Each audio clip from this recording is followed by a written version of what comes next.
So, hi, welcome to Yin.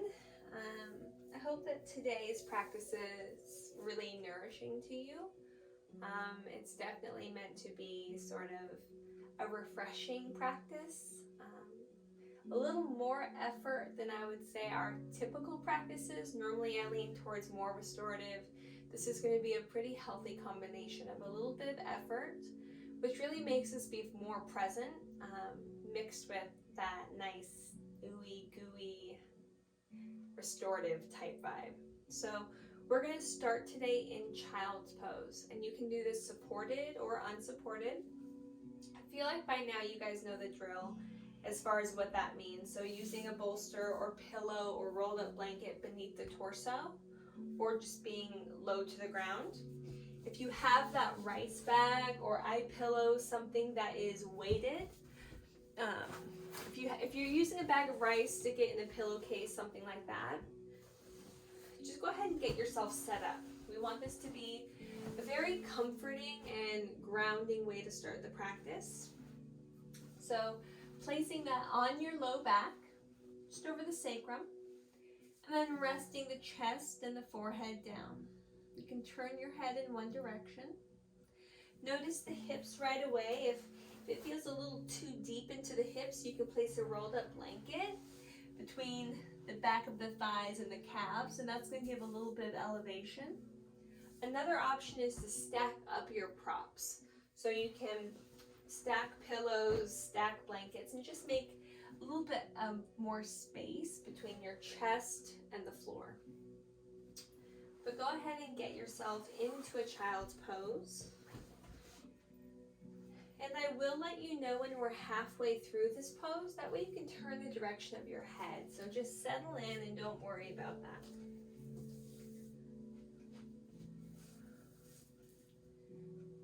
If you feel comfortable, if you feel ready, allow your eyes to close.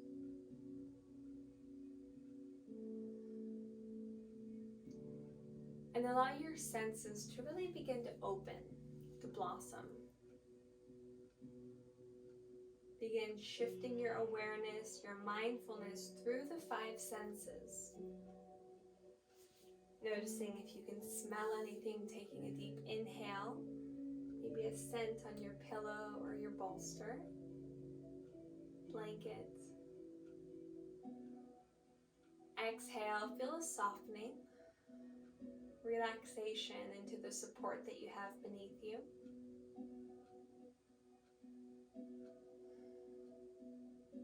Allowing the body to slow down as if time is slowing down. And begin rotating through the rest of your senses, looking for tastes in the mouth, anything that you're hearing, anything besides the obvious like my voice or the light music, something that's in your own space, maybe even within your own body, sounds of your breath, digestion. And then keep working through. If your eyes are closed, noticing any colors or shapes that you see, perhaps behind the eyelids or the space between the eyebrows. And then finally, notice what you're sensing with your body. Notice the places where there's contact with your body and your props or the floor. Become aware of sensations with your skin, maybe the air or clothing. If it would be helpful for you to really drop into your practice, you can begin to rub your fingertips or drum the fingertips across the floor. Wiggle through the toes.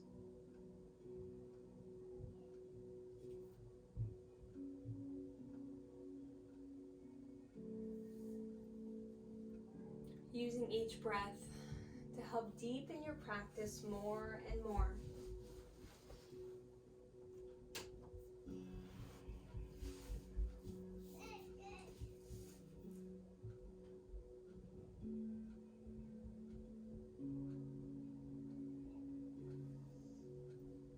noticing any emotion, residual physical feelings that are left from anything that's happened during the morning. And allowing those to dissipate, to settle, as you find yourself in a different style of practice, different energy level being used.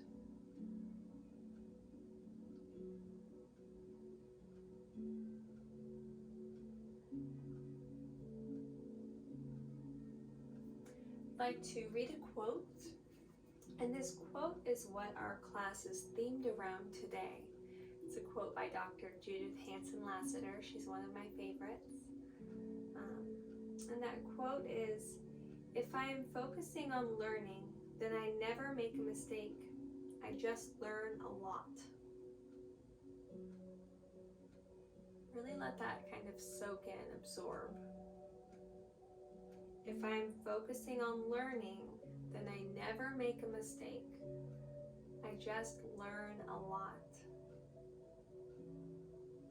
That is such a huge shift in perspective when we can be hard on ourselves, when we think about times that we were unsuccessful. So this is a little different. Normally we start out thinking really positively about our practice and about our lives, but I'd like you to think about a time that you felt like a failure, a time that you felt like you didn't succeed, that you did something wrong. It can be a specific situation, it can be kind of a season in life where you felt like nothing went right, where you made bad decisions, there were bad outcomes. And try to bring these up and think about these without trying to change anything or wish for change. They've already happened, so find some acceptance there. And notice any feelings that come that arise with this memory, with these thoughts. Recognize that it's okay if they're not great feelings, because that's going to change.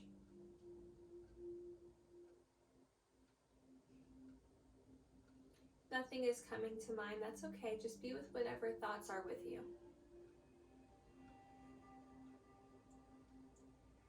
And now, drawing from that same experience, that same situation, I'd like you to think about what the true outcome was. As you zoomed out, what did you learn?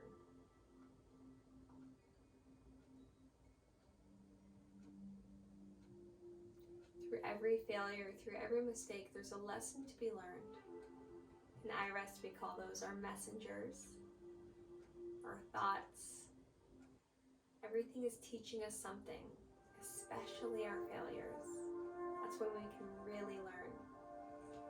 And that's how we can shift our ideas of mistakes versus learning opportunities. So thinking about what you learned in that situation, in that experience, or in that season of life that brought you to where you are now. And then invite in a feeling of peace, of gratitude for that experience. Even if it was a bad season or a bad time, you got to learn something and it made you better. It brought you exactly where you are now. So I'd like you to reframe now in your mind your opinion of that experience or that time. Instead of thinking I made bad choices or I made a mistake, think about, wow, I had an opportunity to learn and I did. Reprogramming the brain to be positive, to be grateful for opportunities for learning, to always be bettering ourselves. As you do this, go ahead and turn the direction of your head if you have it turned in one way or the other. Get any wiggles out that you may have, adjust through the body. Use the breath to settle back in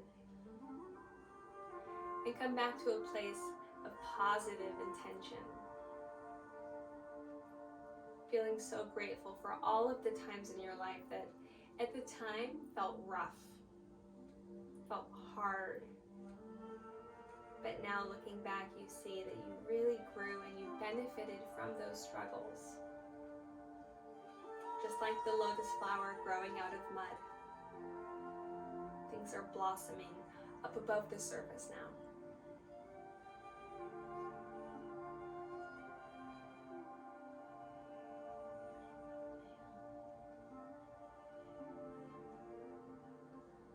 Remembering to give yourself grace is to give others grace. We cannot give what we don't have. So give yourself this bit of peace, love, if you need to, even forgiveness. And then you'll have more of those things to offer to others.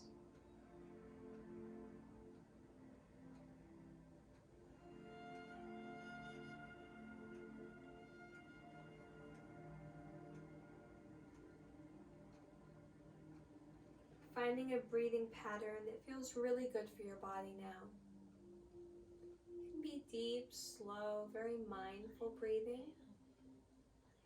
Or it can be more shallow, easy. The body breathing itself.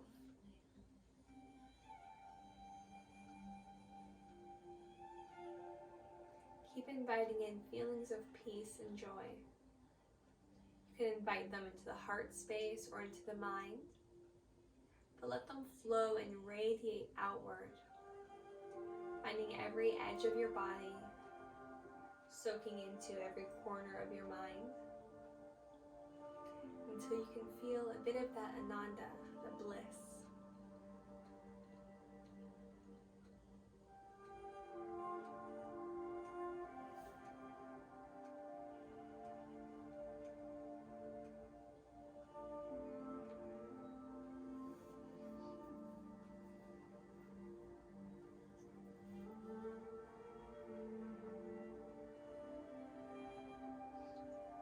Throughout today's practice, I'd like you to allow yourself to have your mind wander. To think about times that you can reframe your perspective. You know, we always see things through the lens that we have on. It's just how we are, but there's always a lot of different lenses available. So as we move through poses, as different energy channels, meridian lines become open or closed, notice what thoughts arise, what memories, what images, and then notice if there's any way you can reframe to honor the learning that you've had the opportunity for, and to be grateful for the wisdom that was gained.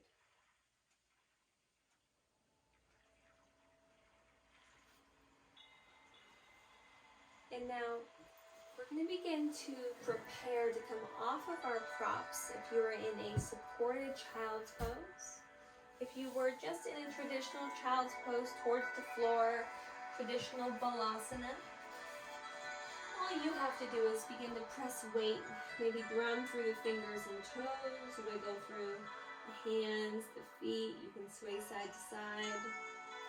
And then have everyone come up to a table. And you can shift from side to side, moving any props that were beneath you to the side but within reach. And I'd like you to really press the hips to the left, feeling your glute med get a good stretch. And then over to the other side. Allow your eyes to close. And then notice if the body's asking for any other movements. It might feel really good to wash the body with water, let it pour over you. So invite in a water-like element, floating and kind of just moving. You can think about ocean waves rolling back and forth. Or you can think about if you had a glass of water and you sort of swirl the cup around and there's that circular movement of water, sort of that vortex. And you can do that with the body as well. Noticing if the belly wants to hang heavy or if it wants to be firm and tucked up inside the rib cage. can stretch through the wrists and the toes as well. We're not creating heat or excitement in the body. We're just stirring around what we have, letting it soften and land.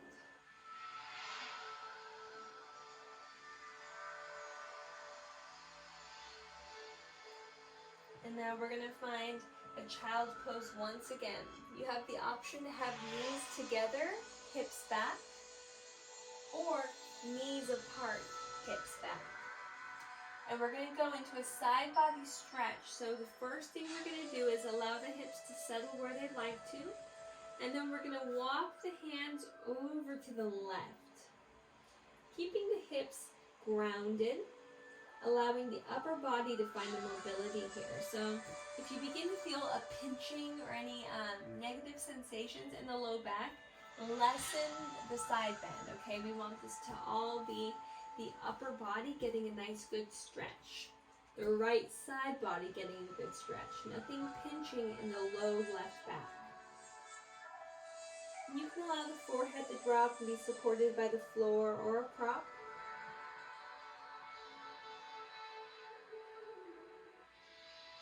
And then where you are, breathe.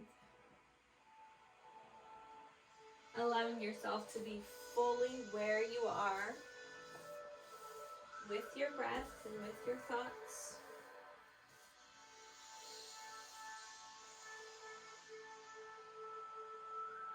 Breathing into the right side of the body especially. Imagining an accordion. You inhale, the folds begin to separate, open, widen. And as you exhale, everything folds back in together softly.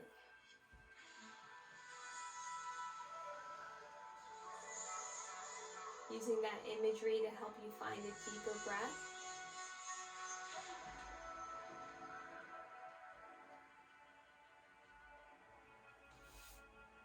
Noticing if you need any adjustments at any time. And then welcoming those adjustments.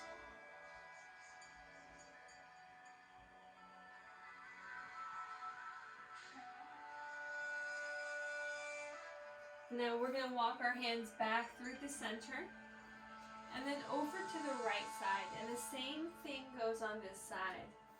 Listen to your body. Listen to how far you need to reach through the fingers. How far you need to walk the hands over to the right. And then send your breath to the left rib cage. Perhaps even to the left back body. Filling up like a balloon.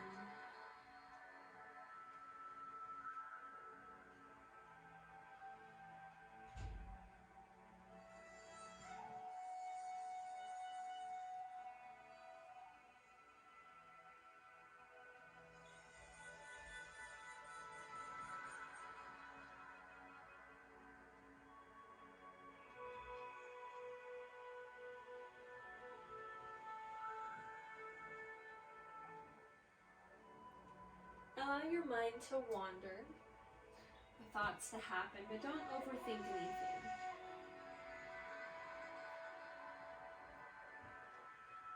Can you observe your thoughts as they happen and decide which ones you'd like to interact with and which ones you'd like to let flow by? Come back to center.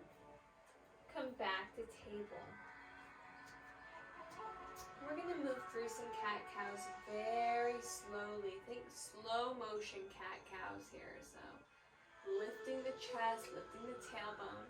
The belly lowers towards the floor, but can you not let it sag? It's kind of hard to see in my shirt. But we're not letting the belly completely droop down. We're keeping it sort of firm. So we're using a little bit of a metal element here, which is perfectly fine because the belly isn't the focus of this pose. It's actually opening the chest and lifting the tailbone.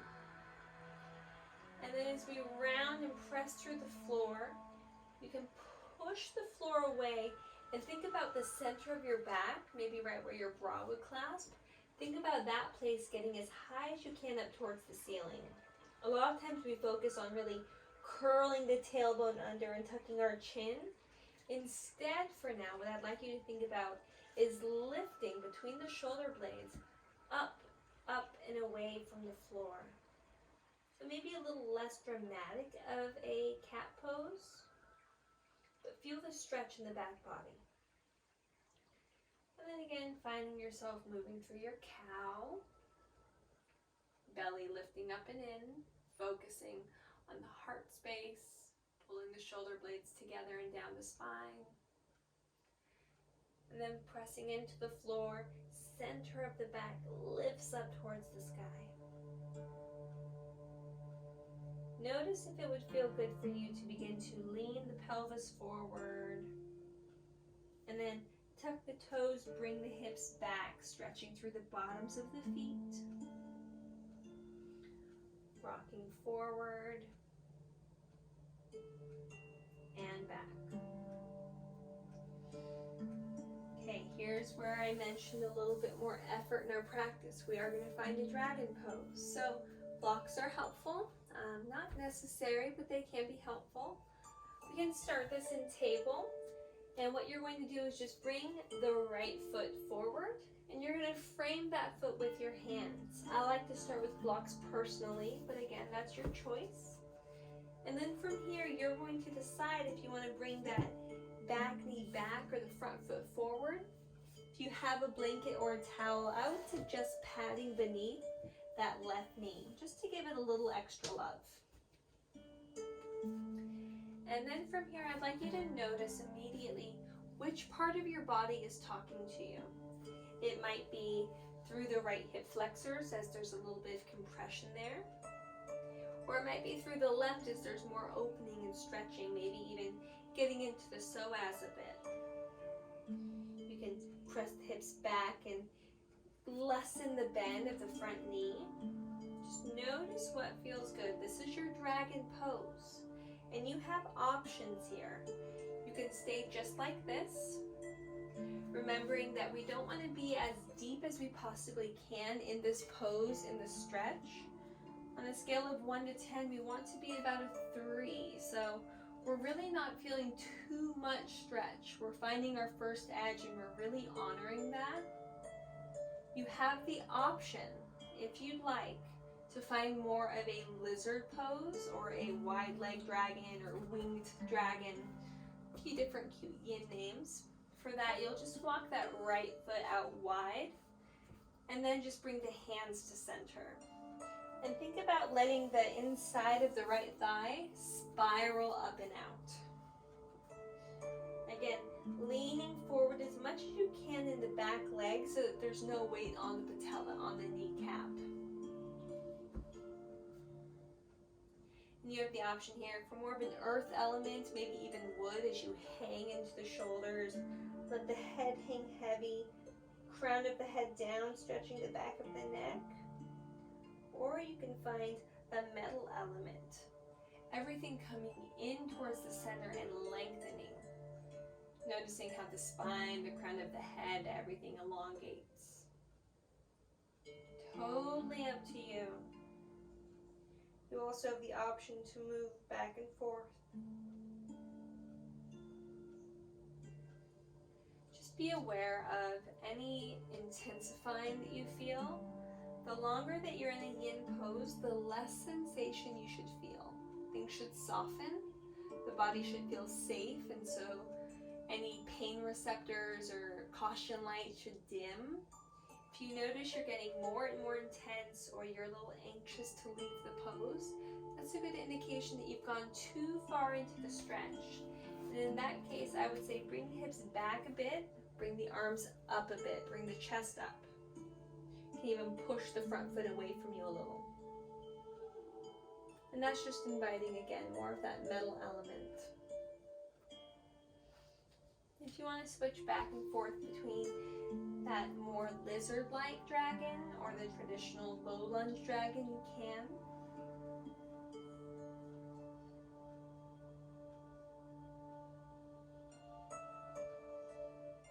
We're not here for much longer.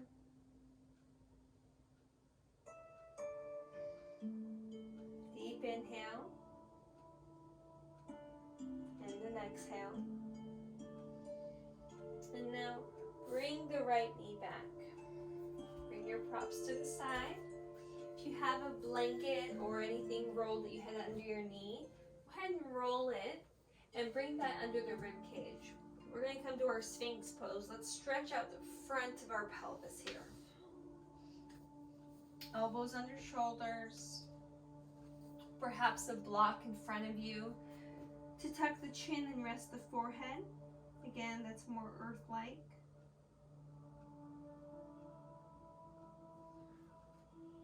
Or you can just let the head be where it is. But try and keep the back of the neck smooth.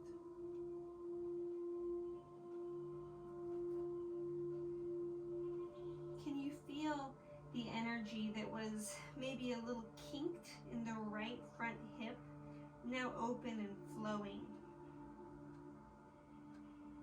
And maybe where there was a bit more stretch in the front left pelvis, front left hip, now there's a softening. In Yin Yoga, we work so much with meridian lines, with these sort of energy channels. Same thing as Chinese medicine uses for maybe like acupuncture or acupressure. So we're kinking off some areas and opening up others. That's why there's a lot of counter poses. You know, we go kind of back and forth, flip-flopping between what's open and what's closed. So right now, can you feel that as a felt sense in your body?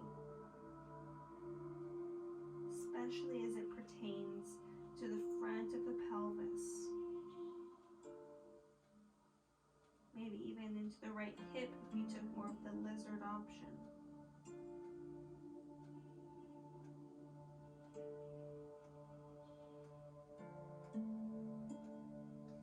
If this is a little too intense for your low back, as may happen, you're allowed to just lay down, stacking the palms, pillow for the forehead,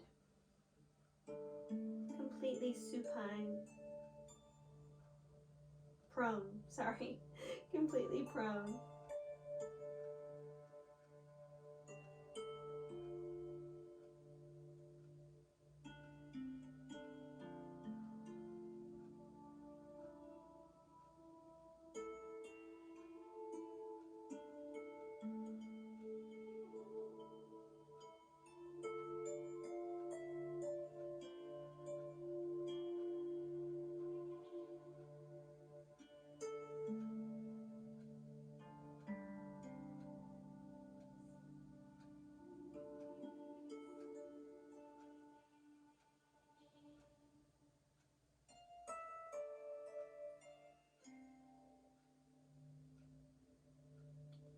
Now, if you haven't already, allow yourself to lay on your belly.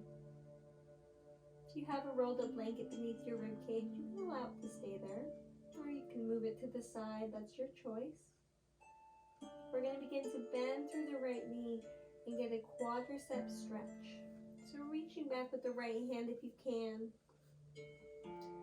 Still resting the head. You can turn the head to the left or the right. It doesn't matter.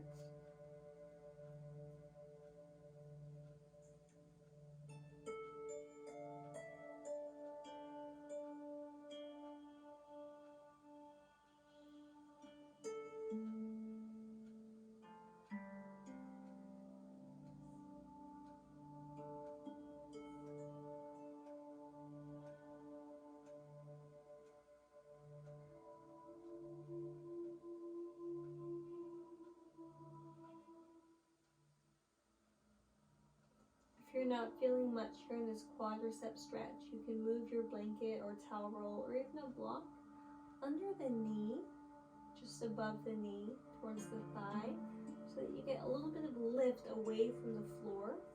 And that's going to help get a little more stretch without using effort of the back body. Allowing this to be more passive.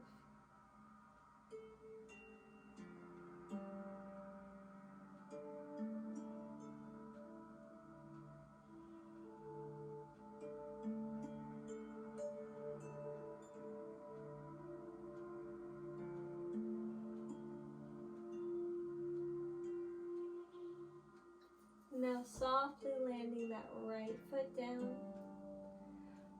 Coming back into your Sphinx Pose, elbows under shoulders.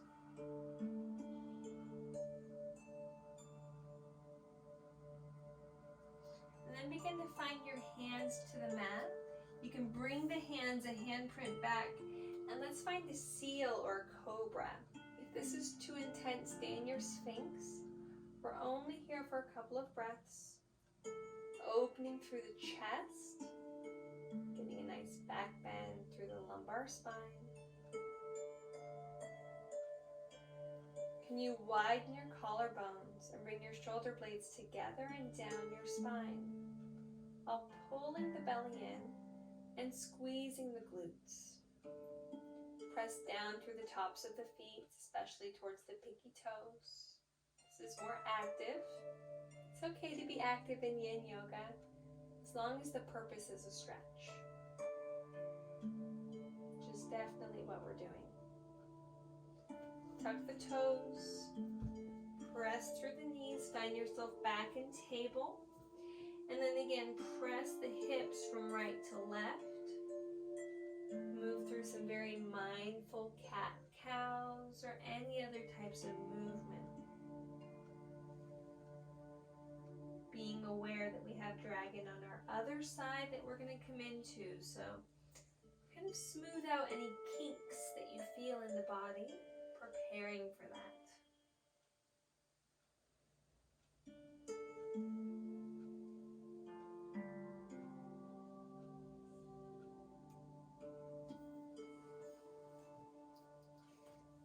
Preparing some support under the right knee this time as we step the left foot all the way forward.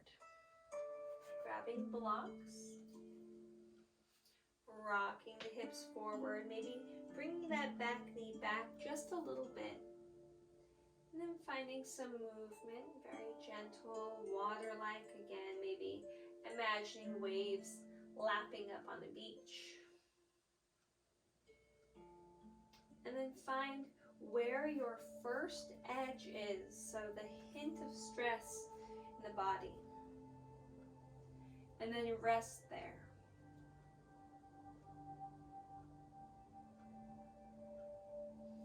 Thinking about resting and stress. Isn't that interesting? Comes back to our theme. Our perspective can really be changed just by altering a phrase, a thought. Perhaps there's a time more recently, even in your practice, where you felt like you didn't accomplish what you wanted to accomplish. You felt frustrated. You couldn't drop into your practice or have the mindset you wanted. You didn't leave with the feeling of bliss and ease that you were hoping for. But even in that moment, you were able to learn something. We don't always get what we want, but we get what we need. Maybe it's important sometimes for us to not always get what we want, so we can appreciate when we do get it. Noticing again, if you need some movement, or if you'd like to find that winged dragon, that lizard style dragon, bringing the left foot wide, letting the knee fall open just a bit, still pressing down through the foot, allowing the inside of the thigh to spiral up and out. Lifting through the chest, or rounding, letting the crown be heavy.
chair props. And again, coming forward into a Sphinx Pose. Allowing the pelvis to be heavy, rooting down into the floor. Noticing what kind of element you'd like here. I'm using more of a metal element myself now, so I have no support. Instead, I'm finding effort with the upper body, lifting through the chest, tucking the chin, and reaching through the crown. You can allow yourself to hang in the shoulders, to drop the crown if you'd like, to be completely heavy and supported by the earth.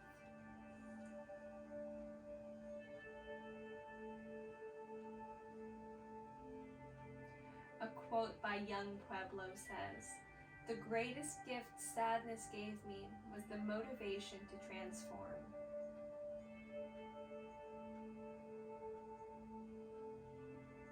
The greatest gift sadness gave me was the motivation to transform. Doesn't that pair so well with our learning, with letting our learning come from what we think of as mistakes, but really it's just an opportunity to become wiser, to grow more. Even in our sadness, we can be motivated, transform, to become better and happier.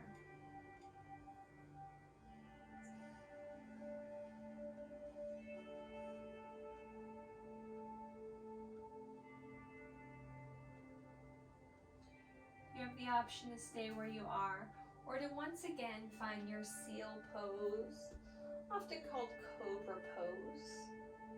Lifting through the heart, bending through the low back. With the pubic bone pressed down towards the earth.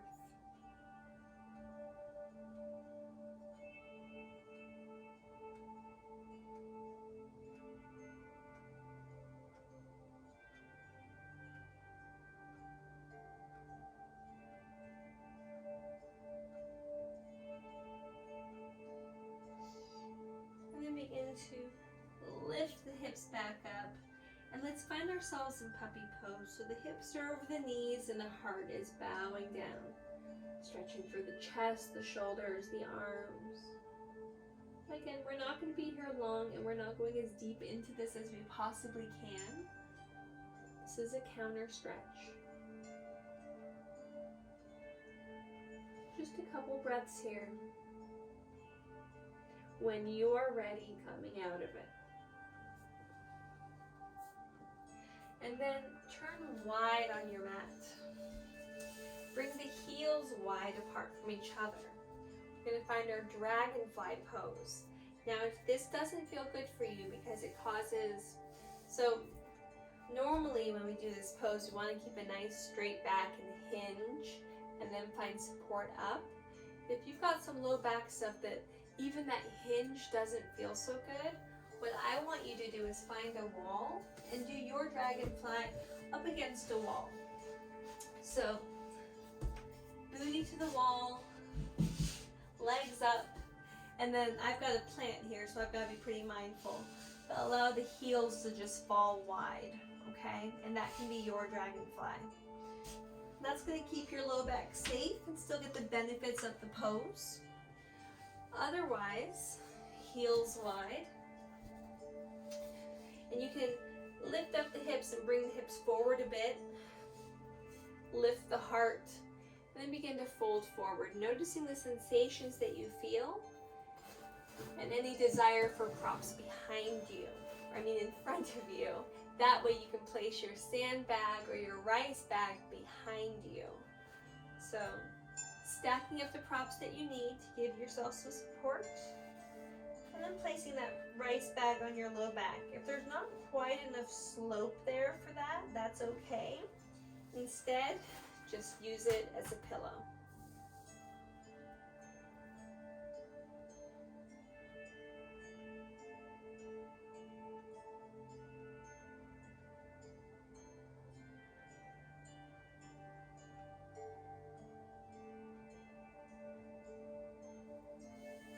So thinking about those lenses that we often look back at different memories through.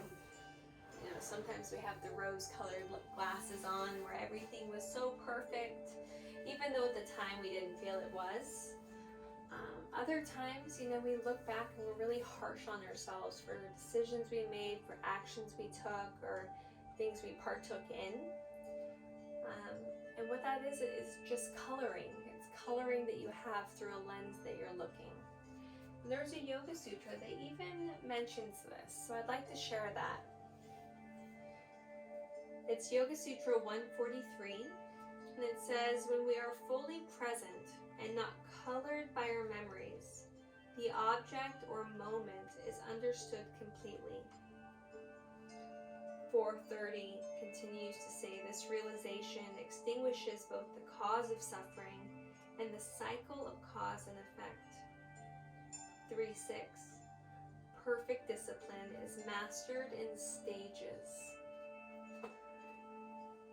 We can't remove all of our lenses at one time and always have the perfect lens on. Sometimes we have to shift, we have to change. So don't feel like you have to all of a sudden examine every memory, every situation that you've had and put the right lens on it. It takes time, it takes practice. Do it in stages. So maybe as you sit here in your dragonfly for just another few breaths, think about that first situation that you thought of at the beginning of class, and just continue to work with that one. Remembering what you learned, acknowledging how it made you better, and let that be stage one, maybe the only stage for today. I think it really absorb and soak in.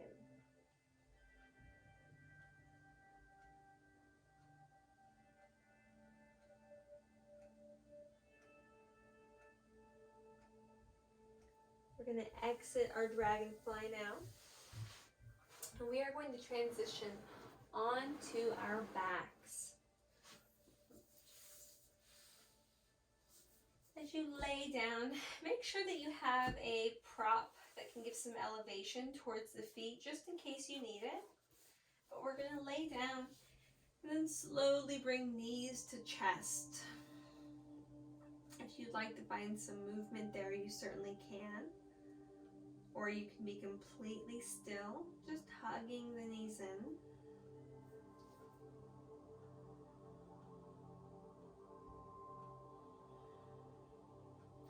And then allow the left foot to land flat. Stretch the right leg up, maybe grabbing behind the thigh, reaching up through the heel, getting a little hamstring stretch. And point through the toe and stretch through the front of the ankle, the front of the shin. Then begin to bend the knee, place the right foot in front of the left thigh. This is where that prop towards the feet can help. Maybe you just lift up the left foot and place it on that prop.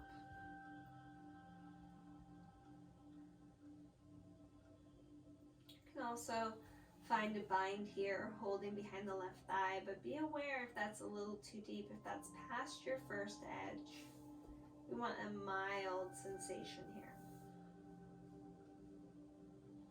This is really the prep pose for where we're going. So again, we're not here long, just enough to settle.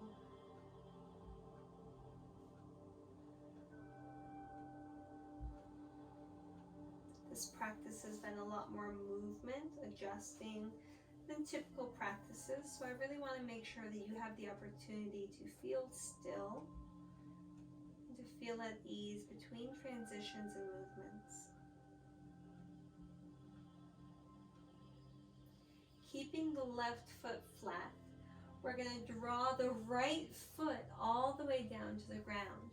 It can be helpful to use your left hand to guide the right knee all the way across. The legs stay how they are. As that right foot comes towards the ground, maybe all the way, maybe not all the way, maybe you need a prop under it. Looking for sensation in the outer right hip. Now, if you have some low back stuff going on and you need to lift that right shoulder up, and kind of help the spine curve, you are more than welcome to. You might notice that relieves any tension in the low back, or maybe it feels good to have that right shoulder down. This is where being curious in your practice is helpful. You can really learn a lot about your own body.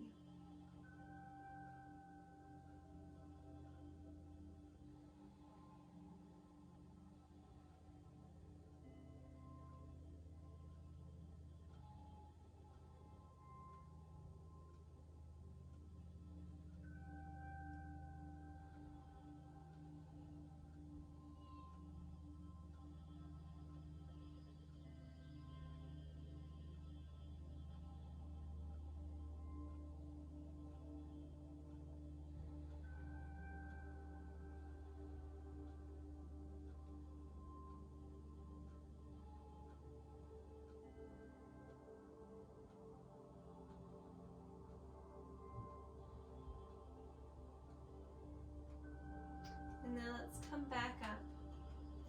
And I'd like you to reach the right leg long again and grab behind the thigh once more. And then we're going to bring the right foot just across the midline, any amount, but keeping the right hip heavy towards the floor. This is more of an IT band stretch. You can allow yourself to gently find wood element, pulling that thigh towards the chest. Notice the intensity of the stretch along the outer right knee all the way to the outer right hip. Flexing or pointing, noticing the changes that makes. Enjoying the sensation. Enjoying the stress. Stress on the body is good for the body when it comes to stretching, to physical activity. This is going to help us get more mobility in our joints, in our connective tissue. Brings more fluid into the fascia, so there's more slide and glide. Very good for us. And now set that right foot down. If you need to open up the hip, close a bit, you can as a counter movement. When you're ready, the right foot is flat and the left leg lifts. Again, stretching through the hamstring first, pointing, flexing through the ankle.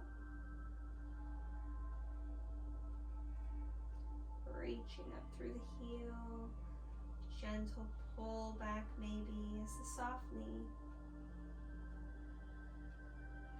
Then when we're ready, finding this reclined deer pose. Noticing if you need that prop to help give a little bit of elevation to the right foot as the left knee comes away from the body. Staying here, or perhaps grabbing behind the right thigh, noticing if that's beyond that 2 or 3 level for your edge. If so, if this feels more like something you would do in a vinyasa style class to stretch, bring it down a notch.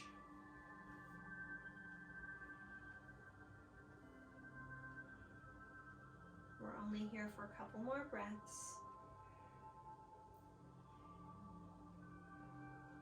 So let them be soothing. Can you breathe through the heart as if the heart is what's opening and closing? So air in and out through the chest, not the mouth or the nose. Heart space breathing.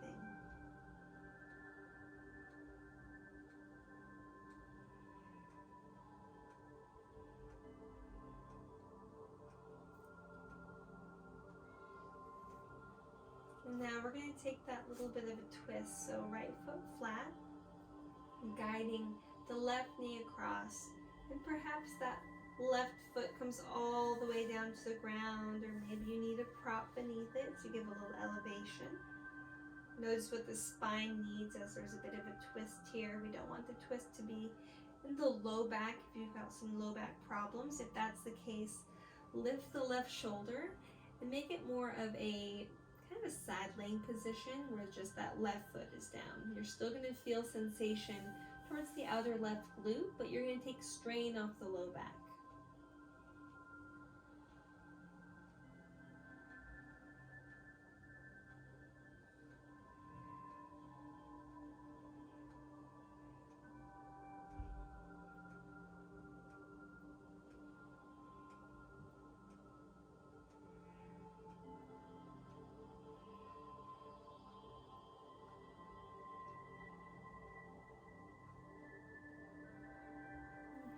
Coming back up through center, right foot flat, left heel into the sky, hands behind the left leg, flexing through the heel and pointing through the toe.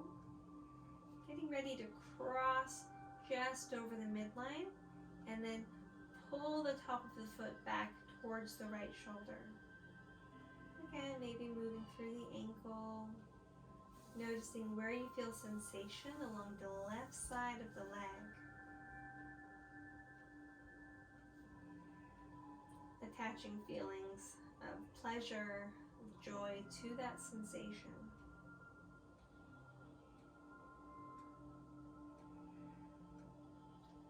Both hips, both sides of your glute muscles heavy towards the floor. And now hugging the left knee into the chest and the right knee into the chest. Pausing here for stillness, or you have the option to find your happy baby. Flexing through the feet, lifting the soles of the feet up, and then grabbing where you can behind the thighs, the calves, the ankles, sides of the feet, or peace fingers to big toes. Let the insides of the thighs spiral up and out. Again, soles of the feet up, anchor the sacrum down. You can straighten through one leg or both, or keep them both bent.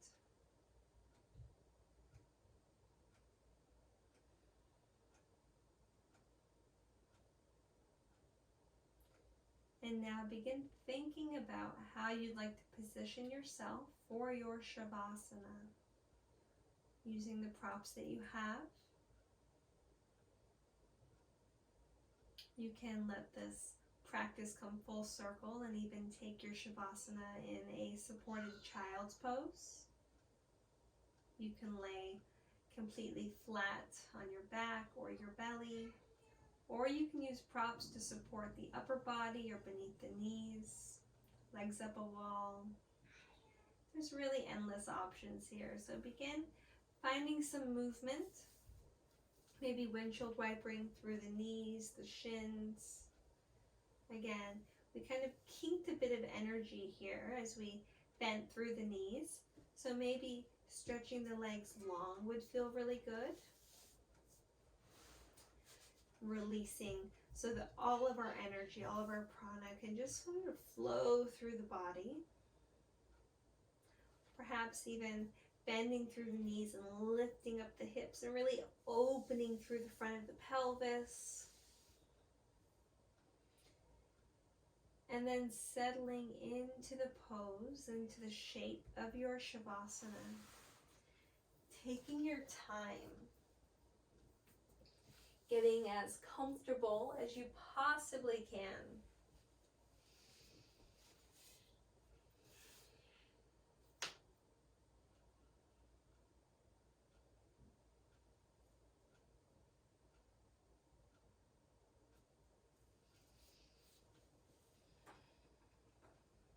If you have an eye pillow, you can go ahead and place that across your eyes. You can also place weight across your low belly or hand, a rolled up blanket. If you're prone on your belly, place something over your low back.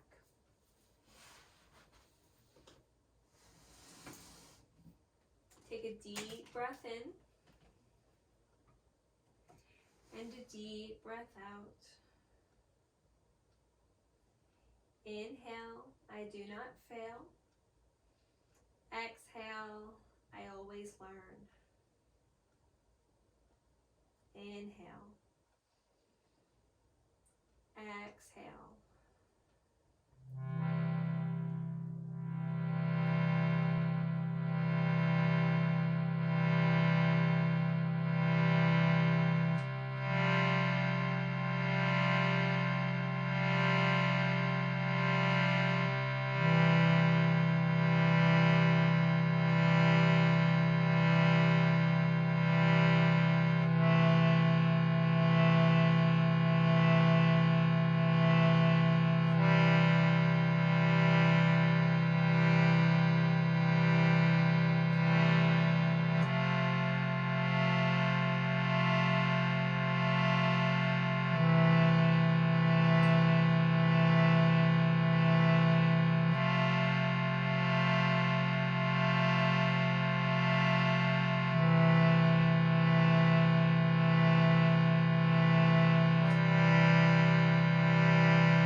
giving yourself an opportunity now for peace, for stillness.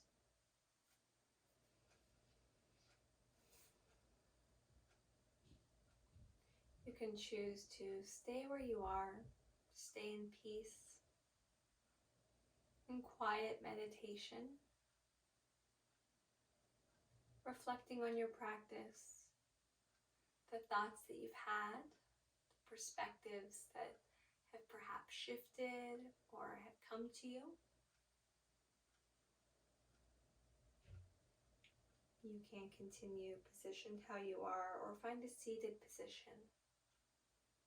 There's no pressure. This is your practice.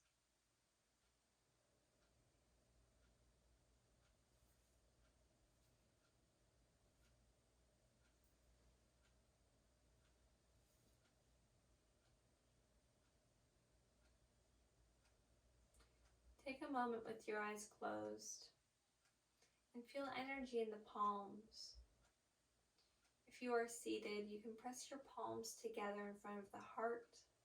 If you're laying down, just press the palms into wherever they are. If the palms are up, feel energy coming into them. And can you find the teacher and can you honor the teacher that's in all things? Thinking of them as messengers, teachers, or lessons learned. Feel gratitude and appreciation for those. Honoring yourself and others. I'd like to thank you so much for letting me be part of your practice today. The light in me sees and honors the light that's in you. Namaste.